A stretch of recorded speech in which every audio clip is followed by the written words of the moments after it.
संतपोद्भासिकरणम् विकसित नलिनाश्रियम् विस्फुरन् मन्दहास्यम् कनकरुचिदुकूलम् चारुवर्हावशूलम् कमपि निखिलसारम् नौमि गोपीकुमारम् वंशीविभूषितकरान्नवनीरदाभात् पीताम्बरादरुणबिम्बफलाधरेष्ठात् पूर्णेन्दुसुन्दरमुखादरविन्दनेत्रात् कृष्णात् परम् किमपि तत्त्वमहम् न जाने। स्वामी जी महाराज का ये उपदेश के अंतिम वाक्य मुझे सुनने को मिले और बड़े काम की बात।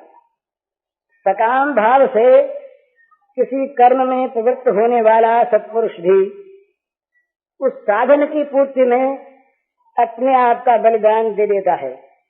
उत्तर की प्राप्ति के लिए दिलीप का प्रयत्न, पर नंदिनी की रक्षा में दिलीप ने अपने को सिंह के अर्पण कर दिया।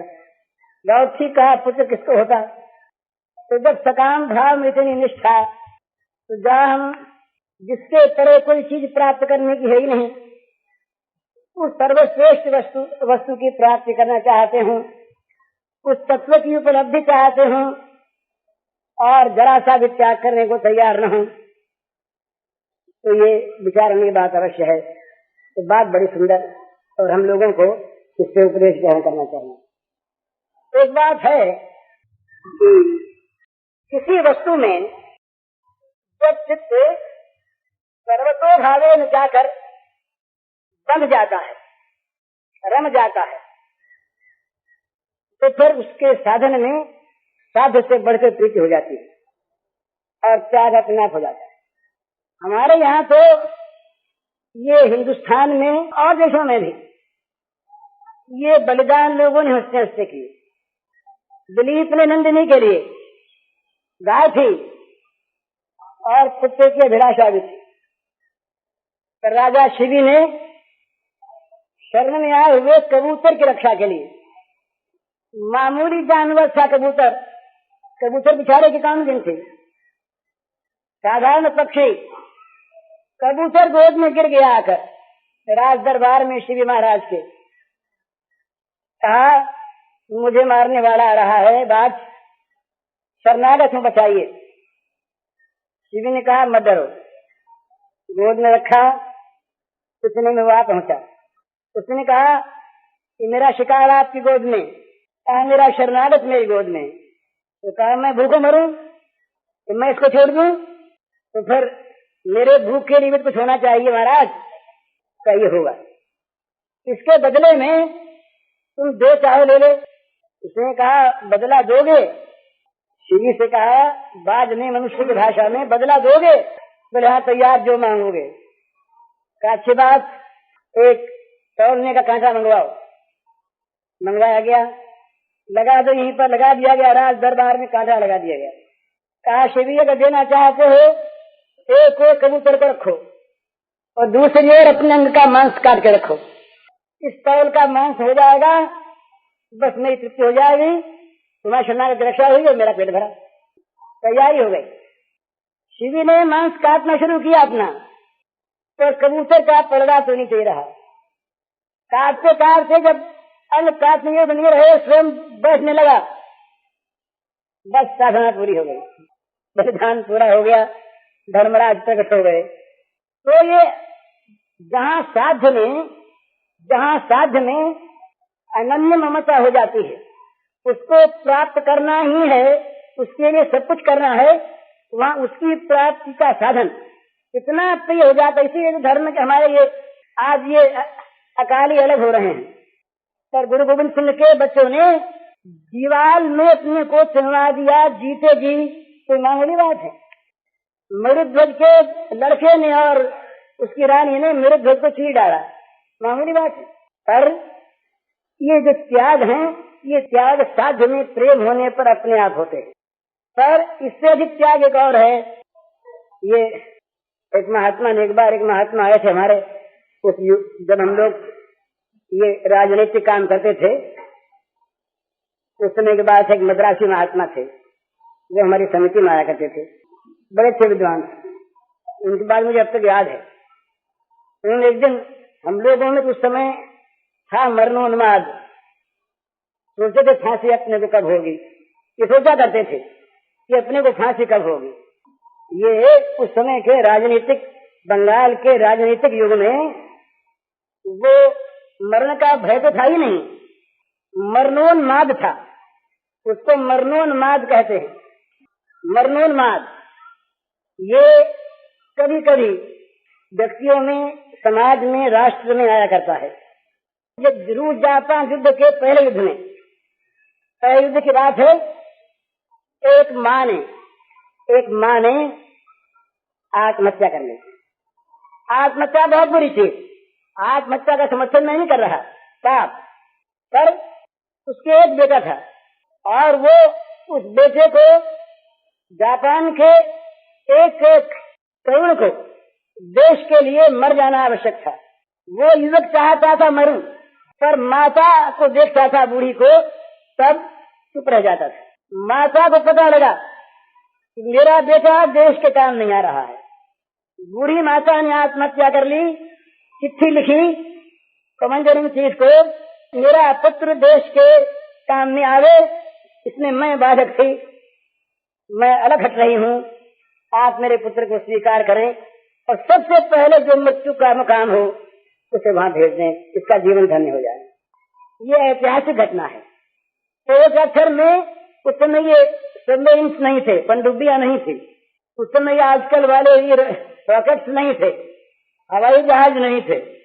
जहाज को डुबोकर रूसियों के जहाज का रास्ता रोकना था। रूसियों का जहाज आ न जाए घाट पर, दूर रहे बहुत दूर, इसलिए अपने जहाज को डुबो के रास्ता रोकना था। जहाज को डुबोने के लिए 200 आदमी की आवश्यकता थी। 200 तरुण जहाज में साथ डूब जाए, जरूरत। सेनापति ने दरखास्त मांगी, आज्ञा नहीं दी 200 आदमी मुकुम को आ जाओ, नहीं, दरखास्त मांगी कि कौन कौन देश के लिए मरना चाहता आ जा। 3000 दरखास्तें आई और उनमें लोगों ने, नौजवानों ने खून से, अपने खून से लिख लिख कर दरखास्तें दी, हम मरने को तैयार देश के लिए। ये मुझे याद है अपने साथियों की बात। कलकत्ते से पत्र निकलता था युगांतर बंगला में, उस पत्र के लिए ही सबसे पहले प्रेस एक्ट बना। प्रेस एक्ट पहले नहीं था अंग्रेजों के जमाने में, प्रेस एक्ट ईयर है 1910 और 9 इस अंदाज के बाद युगांतर निकलता था, साप्ताहिक पत्र था और युगांतर की भाषा में अग्नि रहती थी। ये अनुभव है मेरा।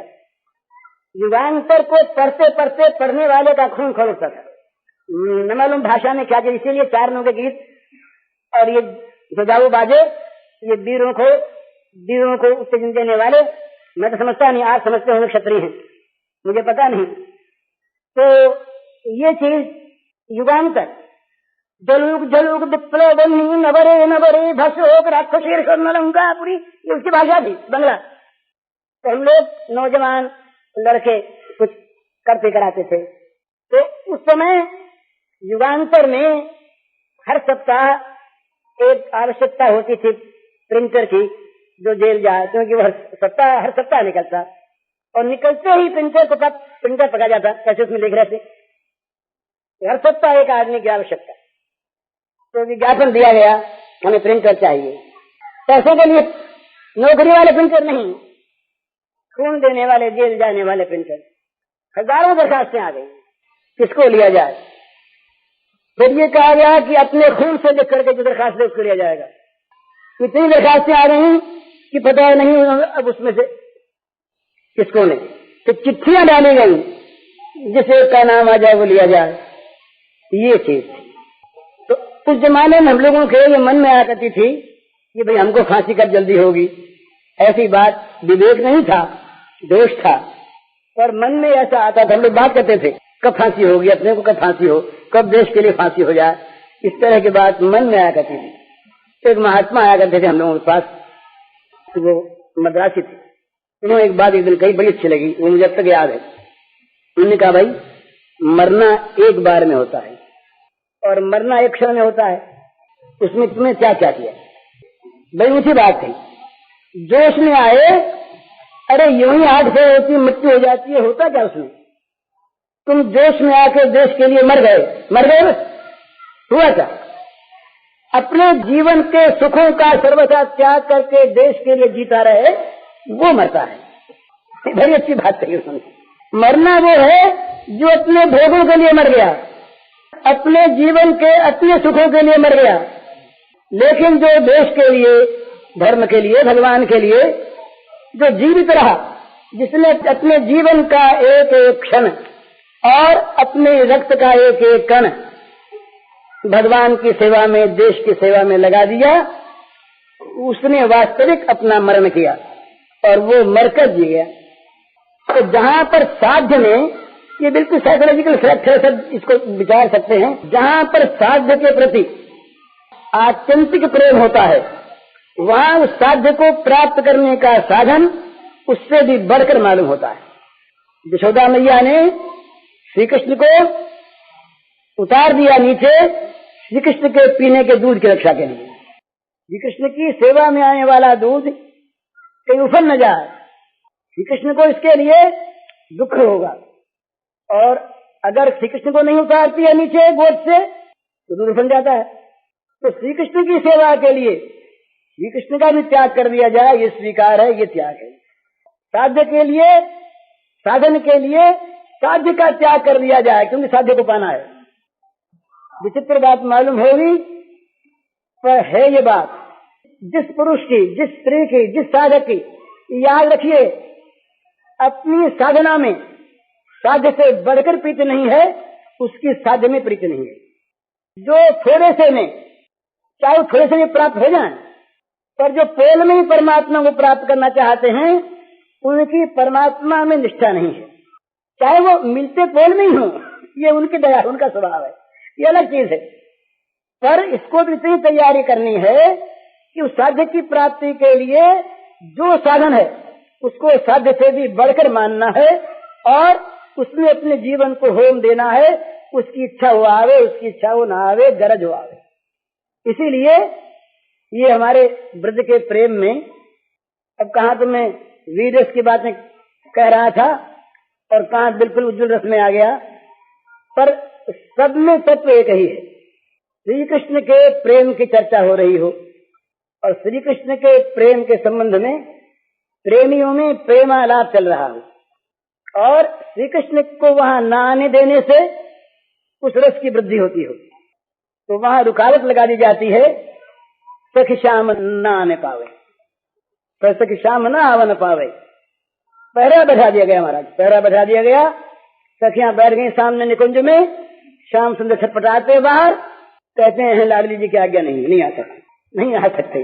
जिनके एक क्षण के आदर्शन को सह नहीं सकती, जिनके एक क्षण का एक त्रुटि मात्र का आदर्शन उनके मुंह से ब्रह्मा को गालियां निकलवा देता है। त्रुटि युगाए थे पक्ष के दृश्य में ये कहा, त्रुटि युगाए थे, एक एक त्रुटि युग के समान प्रतीत होती है।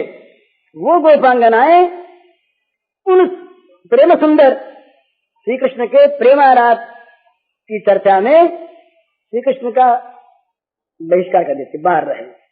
क्यों रहे? बड़ी सुंदर चीज है, इसमें श्री कृष्ण को सुख मिलेगा। ये दो पक्ष है महाराज, साधना के, प्रेम साधना के दो पक्ष होते हैं, एक वाम एक दक्षिण। ये रस का विषय है, सबके जानने का विषय नहीं है, सब जानते भी नहीं, और इसमें बड़ा नीचापन भी आ जाता है। अगर मनुष्य अगर नीचे उतरा, इसमें नीचे कहीं उतर आया, भगवान को देखना उसने बंद कर दिया और कहीं भगवान के स्थान पर भोग आ गए, तो बड़ी बुरी चीज है। इसलिए ये बड़ी जोखिम की चीज है। पर दक्षिण और वाम ये दो होते हैं इसकी, इस साधना में, इस प्रेम राज्य में दो भावों का उन्मेष होता है। तो कहीं वाम भाव में प्रेमास्पद में आनंद की स्फूर्ति होती है, कहीं दक्षिण भाव में, और प्रेमास्पद में आनंद की स्फूर्ति ही प्रेमी का साध्य है। इसलिए प्रेमास्पद की के आनंद की स्फूर्ति यदि प्रेमास्पद के बहिष्कार से होती हो, प्रेमास्पद के तिरस्कार से होती हो, तो प्रेमास्पद का बहिष्कार तिरस्कार उस प्रेमी को वांछनीय हो जाता है, अवश्य कर्तव्य हो जाता है। पर यहाँ पर भी तत्व एक ही है, वो वो जो साध्य है, वो जो प्रेमास्पद है, बस केवल वही सामने है और दूसरा नहीं। उसके सामने को हटाने से वो सामने रहे तो हटा देंगे, रखना उसको सामने है। कहीं कहीं ऐसा होता है कि सामने से हटाने से वो रहता है, हटा देंगे, हट जाओ सामने से, पर सामने रहो। और कई बार सामने लाने से सामने रहता है। चिरौरी करते हैं, विनती करते हैं, प्रार्थना करते हैं, सिर रगड़ते हैं, नाक रगड़ते हैं, कुछ भी करते हैं, वहां पर आ ही जाता है। तो ये बलिदान जो है ना, बलिदान त्याग, ये त्याग तो स्वाभाविक होता है जहाँ राज्य में प्रेम होता है। तो ये महाराज ने जो बात कही कि भगवत प्राप्ति तो हम चाहते हैं, पर प्रतिकूलता सह नहीं सकते, त्याग कर नहीं सकते। इसका अगर दूसरे शब्दों में कहा जाए तो ये कहा जा सकता है कि भगवान में जितना हम लोगों का प्रेम होना चाहिए, भगवान को मिलने की जितनी हमें आवश्यकता होनी चाहिए, भगवान के बिना काम नहीं चलता, इस प्रकार का जो दृढ़ भाव होना चाहिए, उसमें कहीं कमी है। महाराज अगर कोई हमें बता दे, हमको रुपयों की बड़ी चाह हो, बड़ा लोभ हो और बड़ी आवश्यकता हो, और कोई बता दे कि इस भवन में यहाँ नीचे अमुक स्थान पर रुपया गड़ा हुआ है, उसकी बात मान ली, तो हमारी चेष्टा ये होगी शेर जैसे कहेंगे अब की तो महाराज गर्मी बहुत पड़ रही, जल्दी समाप्त करो इसको, सब लोग जाएं। बोले तुम बोले हम कुछ दिन रहेंगे, कोई बात नहीं, जल्दी जाएं सब लोग, तो वहां पर गधा खोद के निकालें उसको, सत्संग बंद हो जाए, कोई आपत्ति की बात नहीं, उसको सत्संग समझ आए। अब फिर क्या हम देर करेंगे? अगर जाने में देर होगी तो रात बिरात देखेंगे, तो कोई नहीं देख रहा अकेले में, तो चलो खोद डालें।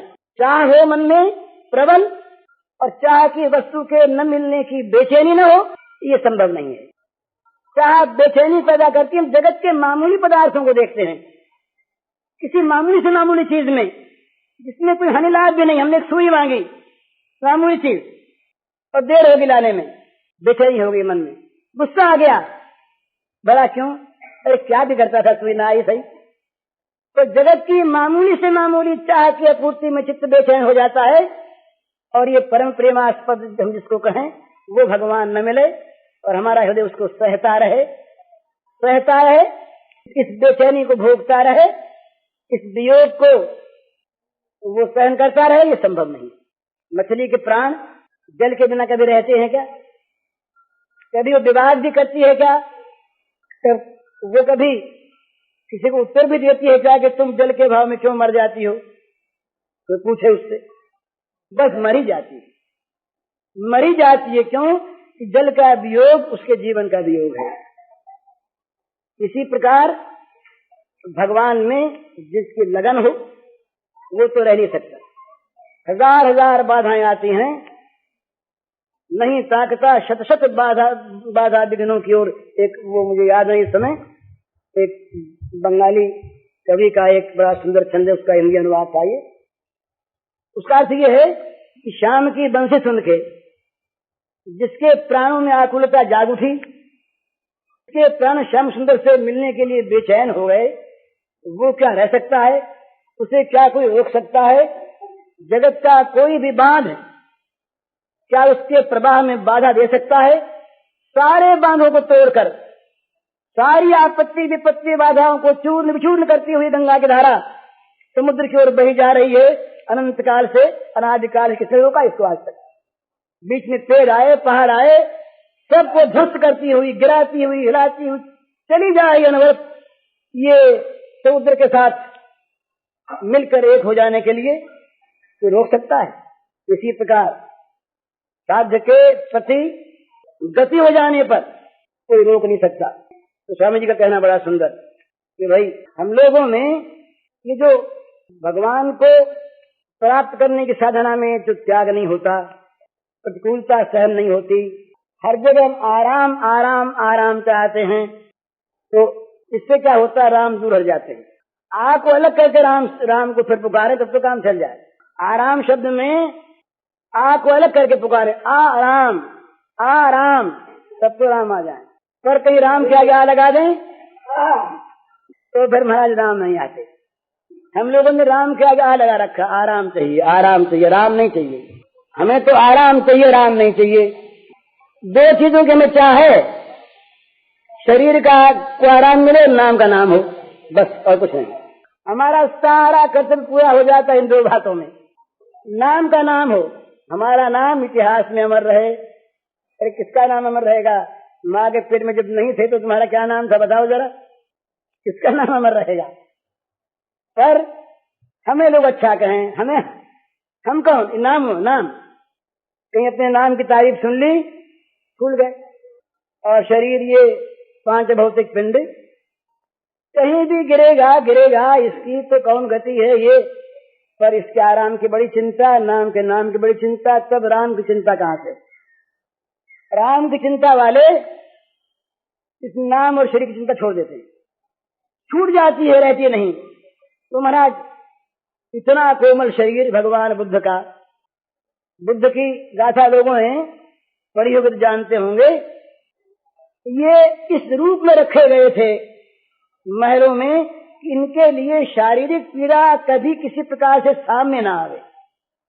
हर ऋतु रखी गई थी, इन्हें कभी गर्मी का अनुभव न हो, इन्हें कभी जाड़े का अनुभव न हो। इस प्रकार से सारा प्रबंध, कभी इनके मन में जगत से विरक्ति न होने पावे। ये जब वहां का आह्वान आया, वहां की पुकार आई, 1 महीने का बच्चा, युवती स्त्री, तरुणी, रूप संपन्ना, बड़ी प्रिय, उठे रात को, अंधेरे में उठे, चिराग जल रहा महलों में, देखा उसको, मन फिर जरा अटका, फिर देखा, फिर अटका, फिर मन में सोचा कि उस पुकार के आगे ये यहाँ अटकना है, चल दिए। आधी रात को चलती चैतन्य महाप्रभु हैं विष्णु प्रिया को छोड़कर। अभी अभी मैं दिल्ली में था तो मैथिली शरण जी ने विष्णु प्रिया पर एक काव्य लिखा हिंदी में, वो मेरे पास आए थे, उन्होंने मुझको सुनाया, बड़ा अच्छा लगा मुझे। विष्णु प्रिया आधी रात को उसे छोड़ करके, ये सोने के निमाई, स्वर्ण प्रतिमा ये निमाई की, वो श्याम सुंदर का आह्वान उनको मिला, गंगा को पार करके आधी रात को चल दिए। तो जब वहां की पुकार आती है, अर्थात जब भगवान की ओर मन लगता है, इस जगत के लिए आप देखिए ना, हम लोगों ने आज धन के लिए क्या नहीं छोड़ रखा है, और अधिकार के लिए क्या नहीं छोड़ रखा है। आज के मानव ने अर्थ और अधिकार के लिए भगवान तक को छोड़ दिया। ये तो हमारे सामने त्याग का नमूना है, त्याग का नमूना। एक महात्मा गए एक किसी राजा के पास, पहुंच गए तो राजा ने देखा कुछ महात्मा के पास था नहीं, तो बोले महाराज ये कंबल ले लो। बोले हमें तो लेना नहीं है। तो बोले महाराज आप तो बड़े त्यागी हैं, देखो आपके पास कुछ नहीं, बड़े त्यागी। तो बोले भैया हमारी अपेक्षा तुम बड़े त्यागी हो, हम बड़े त्यागी, हमारे राज्य है, भोग है, सुख है, हम त्यागी कैसे? तो महात्मा बोले कि हमने तो भगवत सुख के लिए, मोक्षानंद के लिए जगत के विषयों का त्याग किया, बड़े सुख के लिए, बड़े लाभ के लिए छोटा लाभ हमने छोड़ दिया, और तुमने भोग सुख के लिए भगवान तक को छोड़ दिया। तो त्यागी तुम कि हम? तुम बड़े त्यागी बाबा। तो ये त्याग जो है अपने आप होता है जहाँ साध्य में। आज का मानव अधिकार के और धन के लिए कितना लोलुप है। और एक जमाना वो था, 2 भाई थे, 2 भाई, शंख और लिखित, 2 ब्राह्मण थे ये, माँ जाए भाई, और आपस में बड़ा प्रेम, धन की लोलुपता नहीं, कुछ नहीं, दोनों अलग अलग हो गए, बंटवारा हो गया। बंटवारा होने के बाद एक दिन बड़े भाई के बगीचे में से छोटे भाई ने फल तोड़ लिया, आवश्यकता थी, और बड़े भाई का सारा बगीचा वो सब ले ले, तो बड़े भाई को बड़ी प्रसन्नता। बंटवारा होने पर न छुए ये बात नहीं, लेकिन बड़ी कट्टरता धर्म की। छोटे भाई ने बड़े भाई से कहा मिलकर कि मैंने आपके बगीचे में से एक फल लिया है। अब वो जरा गंभीर हो गए, इसलिए नहीं से फल ले लिया, वो तो धर्मशास्त्र के निर्माण करता, स्मृतियों के निर्माता। संघ ने कहा लिखित से कि भैया बताओ तुमने जो फल लिया, अब शास्त्रीय भाषा में बात कर रहे हैं, इस क्रिया की क्या संज्ञा होगी, इस क्रिया का क्या नाम होगा? लिखित ने कहा महाराज चोरी, इसका नाम चोरी होगा। बंटवारा हो गया था, फिर मैंने ले लिया बिना पूछे। तो का चोरी का दंड क्या होता है? का हाथ काट दिया जाए, वही बताता है। तो जाओ राजा के पास, हाथ कटवा के आओ। अजब बात, आज कोई भाई ऐसा कह दे तो कह दे फल के लिए एक हाथ कटवाता है, और कहने की हिम्मत भी कैसे, एक फल के लिए हाथ काटने की बात कैसे? पर यहाँ तो फल की चिंता नहीं है। शास्त्र निर्माता लिखित के द्वारा अपराध हो जाए, कानून बनाने वाला कानून को तोड़ दे। राजा के पास गए लिखित, बोले महाराज हमारे हाथ कटवा दीजिए। महाराज अपराध? अपराध ये कि मैंने अपने भाई के बगीचे में से फल तोड़ दिया, उनके बगैर पूछे चोरी हो गई। क्या उनसे कह दिया होता? हम बोले कह तो दिया, पर कहने से हमारी चोरी थोड़ी उतर गई, वो तो हो ही गई, हाथ कटवाओ। राजा ने कहा महाराज इसमें ऐसी कोई बात नहीं, हाथ कटवाने कौन सी बात? तो कहा देखो तुम्हारा काम जो है ये कानून बनाना नहीं है, कानून का पालन करना करवाना तुम्हारा काम है। कानून बनाएगा ऋषि, कानून का निर्माता ब्राह्मण है, राजा निर्माता नहीं। राजा कानून के अनुसार काम करे, मेरी आज्ञा है तुम हाथ कटवाओ। तुम ये कहने वाले कौन? हाथ काट दिए गए। हाथ कटवा करके जब भाई आया तो भाई बड़े प्रसन्न, हाथ कटने का तो बड़ा दुख, पर मेरा भाई धर्म पर इतना आरूढ़, प्रसन्नता, इनको बड़ी प्रसन्नता। देखो ना मेरे भाई ने जरा से मेरी भूल पर मुझे इतना बचा लिया। दोनों तरफ प्रसन्नता बड़ी। प्रातःकाल हुआ, श्राद्ध था, तर्पण वर्पण करना था। संघ ने कहा लिखित से कि जाओ नदी पर जाओ तर्पण कर आओ। हाथ थे नहीं, अंधेरी कहाँ से दे, नदी में हाथ डाला, हाथ आ गए। तो एक जमाना ये था कि जिस जमाने में ये बुद्धि थी कि दूसरे की चीज न आ जाए, ये साध्य वैसे बड़ा त्याग। तो साध्य में जहाँ प्रीति होती है वहाँ साधन में उससे बढ़कर प्रीति होती है, ये स्वाभाविक बात है।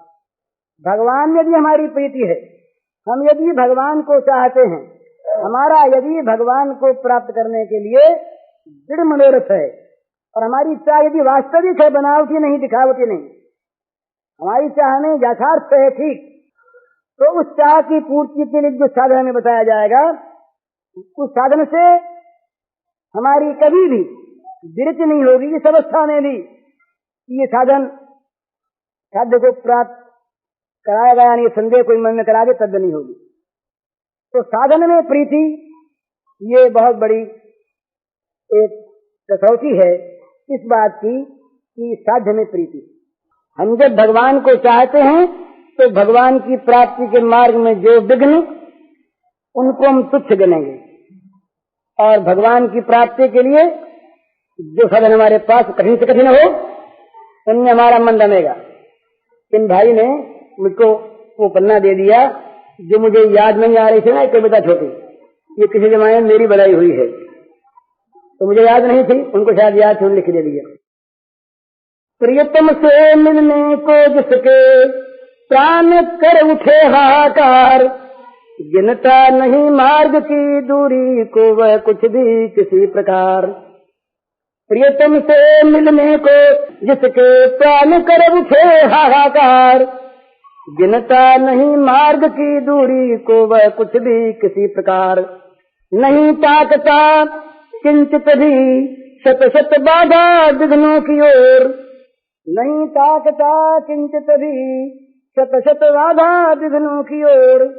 दौड़ छूटता जहाँ बजाते मधुर बंसरी नंद किशोर, दौड़ छूटता जहाँ बजाते मधुर बंसरी नंद किशोर। मतलब कहने का ये कि जब उस साध्य को प्राप्त करने के लिए प्राणों में वास्तविक विकलता आ जाती है, प्राण पुकार उठते हैं, प्राण रोकते हैं, उस समय कोई उससे ये कहे कि ये तो लाख कोस की दूरी पर है, दूरी पर लाख कोस की है तो निराश नहीं होगा। हमारे यहाँ ऐसी कथा सुनी हुई है, चाहे काल्पनिक हो। एक सज्जन बैठे हुए तप कर रहे थे इमली के पेड़ के नीचे, तो उधर से नारद जी महाराज निकले बिना बजाते हुए, तो देखा बड़ा सुंदर स्वर सुनाई दिया नारद जी का। महात्मा ने जाके प्रणाम किया, बोले महाराज कहाँ पधार रहे हैं? तो कहा वैकुंठ जा रहे हैं। वैकुंठ जा रहे हैं? भगवान के पास? बोले हाँ। बोले महाराज अगर याद रहे और अगर आपको जैसे आप कृपा करें तो सरकार से पूछ के आइएगा कि एक वो नगण्य सा आदमी बहुत दिनों से बैठा वो तप कर रहा है आपको पाने के लिए, आप उससे कब मिलेंगे? तो आप पूछ के आएंगे। इसके बाद आगे बढ़े तो एक बढ़िया सी कुटिया छाई हुई, बगीचा उगीचा लगा हुआ, बड़े सुंदर पेड़ लगे हुए, फूल खिले हुए, और एक महात्मा दूसरे एक सजे हुए सिंहासन पर बैठे और मजे में नाम जप कर रहे, आराम से बैठे। एक पंखा झल रहा है, एक आदमी गर्मी के दिन से। अरे कौन जा रहा है? मालूम होता नारद सा जा रहा है। बोले हाँ। बोले अच्छा बुलाओ। नारद को बुला दिया पास। नारद जी महाराज आए। नारद जी ने देखा तो संत होगा, आपने तो नारद जी सब संतों में शब्द रखे। कहाँ जा रहे हो महाराज? नारद से पूछा। नारद ने कहा बैकुंठ जाता हूँ। अच्छा बैकुंठ जाते हो? इसलिए क्या हमारा ले जाओ। और पूछा ना उनसे, जैसे तो कृपा करके विनम्र भाव, ये कुछ नहीं पूछा ना संदेश। क्या संदेशा? बोले 12 वर्ष हो गए तप करते, यहाँ पर घर द्वार सब छोड़ के बैठे हैं, बाल बच्चों का ध्यान नहीं, आराम का ध्यान नहीं, 12 वर्ष हो गए। कब मिलेगा वो? अब मिलेगा या नहीं पूछ आना, दूसरे काम में लगे। नारद जी का अच्छी बात महाराज पूछ आएंगे। अब नारद जी गए वैकुंठ में, भगवान से बातचीत की और इनके बातचीत भी दोनों की पूछी आए। जब लौटे वापिस तो पहले वो मिला 12 वर्ष वाला, पीछे मिला था ना, तो रास्ते में पहले वो मिला। नारद यहाँ आओ। नारद आए। क्या कहा इसने? क्या पूछा? बोले पूछा मैंने तो भगवान बोले कि 12 वर्ष और तप करो तब मिलेंगे। तो वो जो माला की झोली हाथ में थी फेंकी दो। अभी 12 वर्ष और 12 साल तप करते मुझको हो गई, इतना मैंने त्याग किया, इतनी तपस्या की, सब कुछ छोड़ छाड़ के बोला अभी 12 वर्ष और नहीं तप करना, उसके लिए जरा अपने घर छोड़ छाड़ दी। नारद जी से पूछा भी। बोले महाराज बैठ के जरा आराम करिए थोड़ी देर। नारद जी बेचारे जानते थे सब हाल सब उसका, वहां से आगे बढ़े। अब उस महात्मा के पास पहुंचे जो तप कर रहा था इमली के पेड़ के नीचे। जब देखा नारद जी आ रहे हैं तो उठा, दूर से जाकर के साष्टांग किया बड़ी नम्रता से और कहा महाराज आप तो वैकुंठ से होकर के आए हैं, मैं तो आपके दर्शनों से ही धन्य हो गया। चरणों के धूल लेने लगा, चरणों पर आंसू गिराने लगा। बड़े स्नेह से बड़े आदर से लाया, वो ला के जरा उनके स्थान पर, कुछ सामान तो था ही नहीं बेचारे के पास, मिट्टी उठती थी, बैठा दिया। उनकी आव भगत की, सब तरह से उनकी पूजा की, सब कुछ हो गया। तब पूछा बोले महाराज मेरी प्रार्थना का स्मरण यदि हुआ हो और यदि आपने सरकार से मेरे संबंध में कोई बात कही हो और यदि उन्होंने कोई उत्तर दिया हो और वो उत्तर यदि मेरे सुनने लायक हो तो महाराज कृपा करें। नारद जी ने सोचा मन में, पीड़ा की बात है कि वो 12 वर्ष की कहते ही वो तो उछल पड़ा। अच्छा हुआ महाराज पिता नहीं, और इसे तो इतनी लंबी अवधि दी है भगवान ने, वो इससे कह दूंगा बेचारा बड़ा शांत है, शिष्ट है, 50 हो गया, कहीं हार्ट फेल हो गया तो मुश्किल होगी, मर जाए, मूर्छा आ जाए। बोले भैया बात तो हमने भगवान से कह दी और भगवान ने उत्तर भी दे दिया, पर अब तुमसे क्या बताऊं? नहीं महाराज बताइए। भगवान का उत्तर तो बड़ी सुंदर बात। तो नारद जी ने बड़े ही दबी जबान से कहा भैया भगवान ने तो कहा, और तुमसे क्या बताऊं, बड़ा मन में संकोच होता है। कहते बोले क्या बात कही? नहीं मिलेंगे कहीं? बोला नहीं मिलने की बात नहीं। वो तब फिर क्या कहिए? तो कहा ये कहा कि इस पेड़ में जितने पत्ते हैं, इमली के पेड़ में, उतने 1000 वर्ष तक तप करेगा तो मिलेंगे। उसने कहा है ये कह दिया उन्होंने? सच कहते हैं आप? ये क्या उनकी वाणी? हाँ बोले मुझसे कहा इतने 1000 बोली कह दिया उन्होंने, ये बात पक्की हो गई। अरे तब फिर क्या है? लगा नाचने कूदने, वो तो आनंद में उन्मत्त हो गया। अरे भगवान ने कह दिया मिलेंगे, कह दिया मिलेंगे, कह दिया मिलेंगे, कह दिया मिलेंगे। अब तो वो नाचते नाचते नारायण प्रकट हो गए। नारद ने कहा महाराज क्या आज नया अनुभव हुआ हमारे जीवन में? तो आपकी वाणी, आपने कहा था नहीं इतने वर्षों के बाद मिलेंगे, मैंने आके बेचारे से यही कहा और आपने तो ये अभी तो बोले भैया इसकी दशा तो देखो। तब तो यही बात थी और अब तो इसकी अवस्था को देख करके मैं नहीं रह सका, मैं क्या करूं? नियम तो वही था पर मुझसे रहा नहीं गया।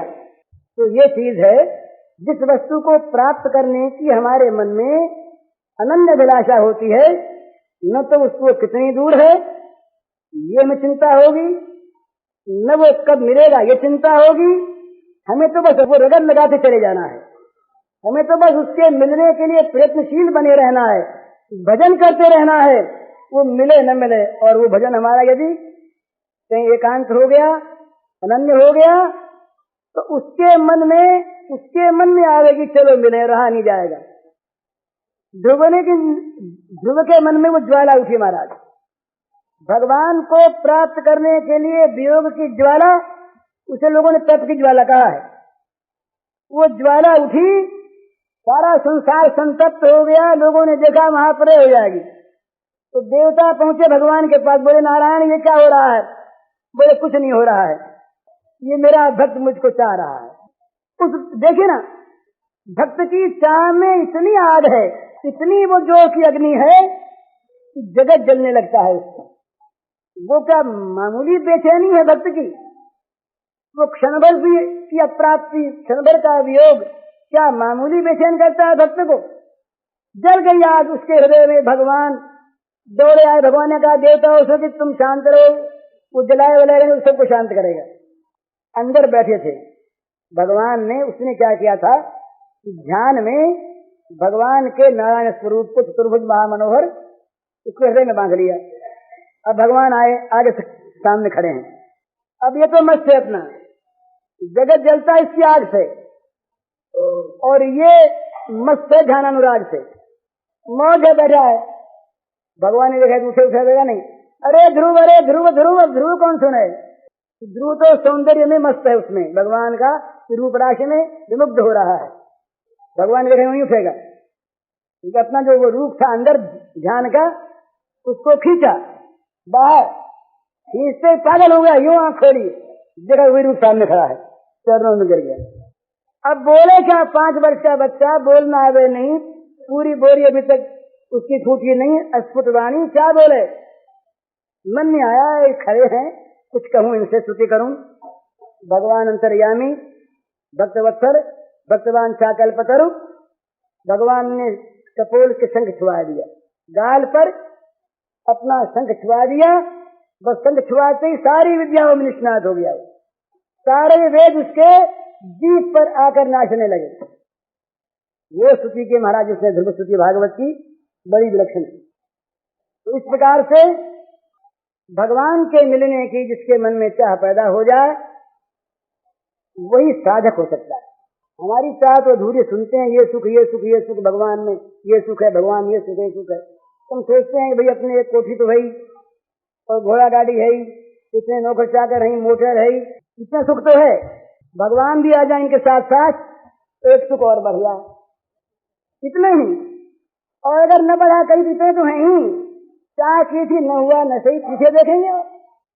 ठीक हमारी चाह ऐसी होती है। इसकी शंकराचार्य ने मुमुक्षा के भेद किए महाराज, भगवान शंकराचार्य ने वेदांत सिद्धांत संग्रह में भेद किए हैं इसके, कि मुमुक्षा कई प्रकार की होती है। मंद, मध्य मंद, अति मंद, मध्यम, मध्य मध्यम, अति मध्यम, तीव्र, अति तीव्र, मध्य तीव्र, तीव्रतर, अति तीव्रतर। इस प्रकार से उसके अनेकों भेद किए हैं। पर जहाँ तीव्रतम आत्यंतिक मुमुक्षा होती है, जहाँ भगवान को प्राप्त करने की तीव्रतम इच्छा होती, तृष्णा होती है, वो तृष्णा भगवान के मन में, वो तृष्णा भगवान का एक मन निर्माण करती है महाराज। ये श्रीमद् भागवत की रास पंचाध्यायी अद्भुत थी। श्री गोपांगनाओं की मिलनाकांक्षा ने भगवान का मन निर्माण किया, और उस मन में उन गोपांगनाओं के प्रति मिलने की इच्छा पैदा हुई। निरीक्ष भगवान है, निष्काम भगवान है, आत्मकाम भगवान है, मनोनिरोध नहीं, मन उनके है ही नहीं, है तो उनका स्वरूप है, ऐसे भगवान हैं। उन भगवान ने वंशी बजाकर शारदीय रात्रि में, शुभ ज्योत्सना में, वो सदोत्फुल्ल मल्लिका इस प्रकार की वनराज में उन गोपांगनाओं को पुकारा, आह्वान किया, बुलाया। दीक्षरंतु मनस्य युग माया मुपाश्रिता भगवान तारात्रि शरदोत्फुल्ल मल्लिका। क्यों? उस भक्त के मन की जो मिलनाकांक्षा, उस मिलनाकांक्षा ने भगवान के मन में आकांक्षा उत्पन्न की। भगवान की इच्छा से योग माया ने सारी व्यवस्था कर दी। देवी ने, योग माया ने उचित उपयोगी रात्रि, उपयोगी ऋतु, उपयोगी वो वहां के पशु पक्षी, उपयोगी वो शुभ्र चांदनी, उपयोगी मुरली का सुर, ये सब के सब ठीक ठिकाने से कर दिए। सारा सामान इकट्ठा कर दिया योग माया ने। अब आह्वान हुआ। आह्वान जब सुना तो क्या दशा हुई देखी। कपड़े पहनना भूल गई, लहंगा ओढ़ लिया, ओढ़नी पहन ली, चोली को हाथ में डाल लिया, हैं हाथ का गहना पैर में पहन लिया, सुरमा आ गया, आधी आंख में लगा, आधी में रह गया, ग्रास मुंह में यूं ले रही थी तो हाथ यूं ही रह गया, पति को परोस रही थी वो चमची यूं ही हाथ में रह गई, बच्चे को स्तन पिला रही थी, बच्चा यूं ही पड़ा रह गया। ये क्या चीज थी? ये उनके आह्वान का, साध्य को प्राप्त करने का जो अनन्य और अदम्य मनोरथ, ये साधन में किसी प्रकार की त्रुटि नहीं आने देता, साधन को अनायास संपन्न कर देता है। तो हमें तो महाराज जी की बात बड़ी अच्छी लगी और मन में आया, अपने होता तो अपने से है नहीं, मन में आया ऐसा कि ये करने की बात है। जरा सी प्रतिकूलता सहन नहीं होती और हम भगवान को प्राप्त करना चाहते हैं। भगवान को प्राप्त करने के लिए जिन जिन बातों के त्याग की महिमा गाते हैं हम स्वयं उनको करते हैं। भगवान को प्राप्त करने के लिए जिन जिन साधनों की आवश्यकता है हम उनसे स्वयं परान्मुख रहते हैं।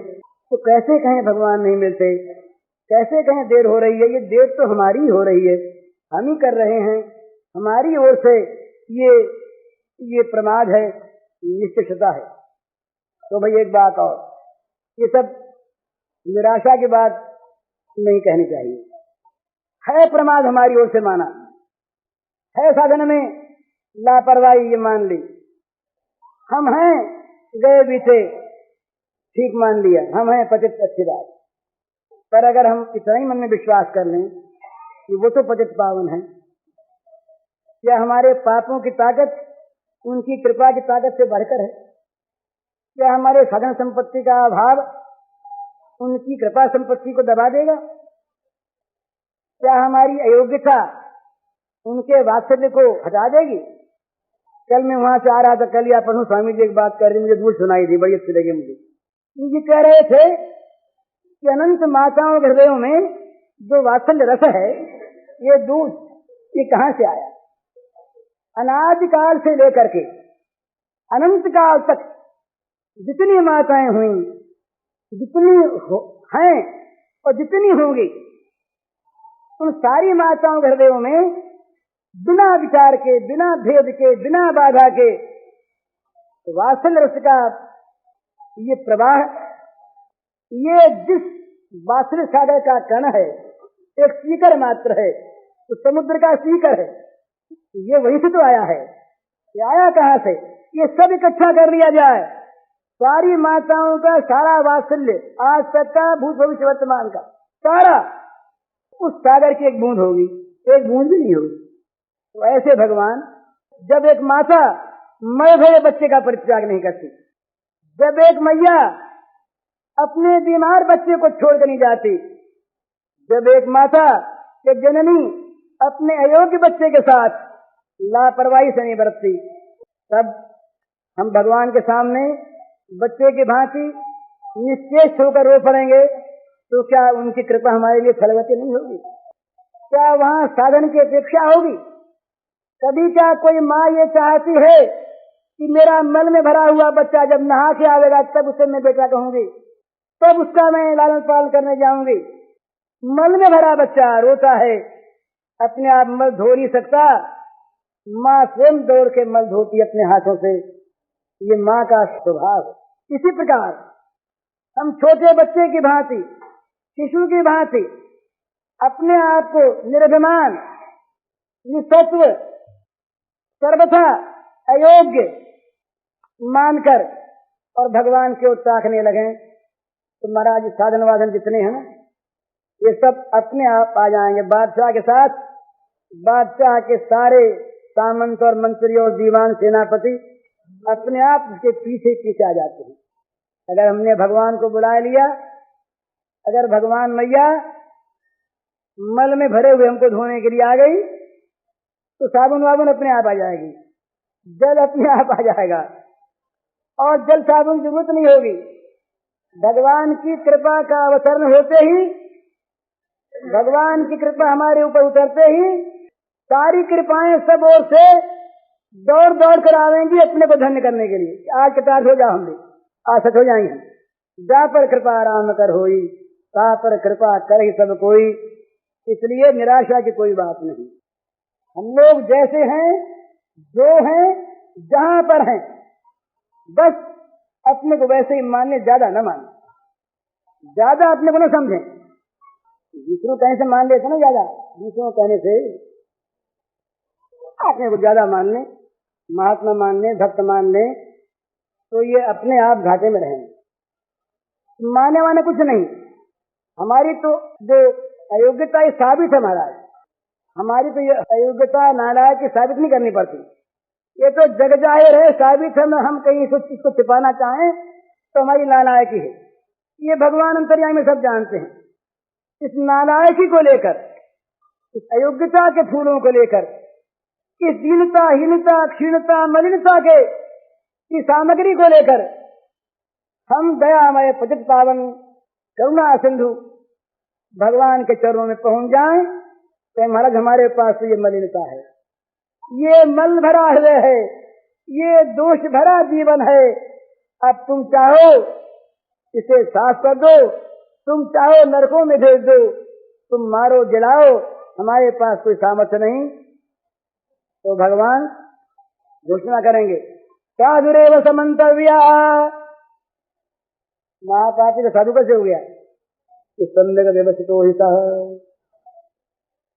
ठीक ठिकाने पर आ गया। वो अंधकार वहां पहुंचा जहां सूर्य का प्रकाश आने वाला है। अब अंधकार मरने वाला है।